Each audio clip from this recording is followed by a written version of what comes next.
को भला बुरा कहने पर आलोचना की है और राजा भैया ने कहा कि यह सनातन एकता के लिए ठीक नहीं है।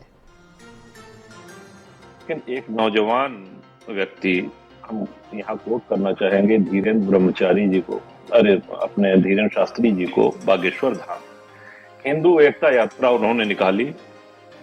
अब उनके समर्थन में जितने लोग आए उससे ज्यादा उनके विरोध, एवं पूज्य शंकराचार्य जी कहने लगे कि ये तो ढोंगी है, पाखंडी है, ये है, वो है।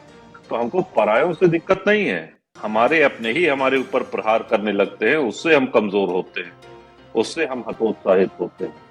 तो सबसे पहले तो हमको ये प्रण लेना है कि कोई भी सनातनी अपनी क्षमता अनुसार कुछ भी काम अगर सनातन का कर रहा है तो कम से कम हम इतना ध्यान दें कि उसके ऊपर प्रहार न करें, उसको हतोत्साहित न करें। आज मुसलमान, वो चाहे दाऊद हो, चाहे अतीक हो, चाहे मुख्तार हो, चाहे जो हो, कभी किसी की बुराई नहीं सुनी होगी आपने उसके मुंह से। तो देखिए, सारा विवाद शंकराचार्य के बयान से जुड़ा हुआ है और शंकराचार्य ने क्या कुछ कहा था, चलिए वो भी आपको सुना दें। सनातन यात्रा कर रहे हैं, वो नारा क्या लगा रहे हैं? नारा लगा रहे हैं जात पात की करो विदाई और हिंदू हिंदू भाई भाई। तो जात पात की बिटाई करो, माने जात पात से बट रहे हैं।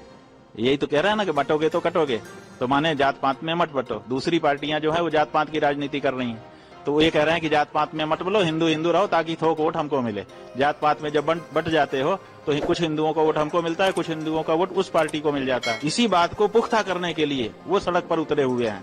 इसका मतलब कि राजनीतिक शक्ति के एजेंट के रूप में वो काम कर रहे हैं। तो देखिए, राजा भैया का यह बयान नया नहीं है, इससे पहले भी वो विधानसभा में भी और सनातन को लेकर मुखर होकर बोल चुके हैं। उन्होंने विधानसभा में क्या कुछ कहा था, चलिए आपको सुनाते हैं। पहली बात तो यह स्पष्ट हो जानी चाहिए कि जो सर्वे हो रहा है वो न्यायालय के आदेश पे हुआ है, और जितने लोग बोले हैं इन्होंने पत्थरबाजी का कोई जिक्र, कोई चर्चा नहीं की है।